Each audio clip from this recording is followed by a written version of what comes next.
બનાસકાંઠા જિલ્લાના થરાદ નગરપાલિકાએ શહેરમાં અનધિકૃત દબાણો દૂર કરવાના અભિયાન અંતર્ગત મહત્વપૂર્ણ પગલું લીધું છે. બસ સ્ટેન્ડની સામે આવેલી હનુમાન ટ્રેડર્સ કરિયાણાની દુકાનને દબાણ દૂર કરવા નોટિસ ફટકારવામાં આવી છે.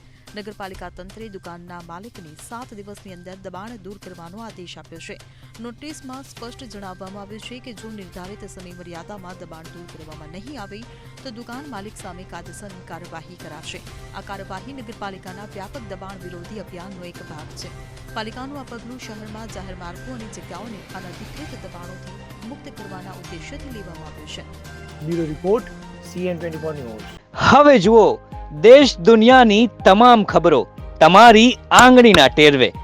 ઉઠાવો મોબાઈલ અને Google Play Store પરથી ડાઉનલોડ કરો અમારી CN24 ન્યૂઝ મોબાઈલ એપ.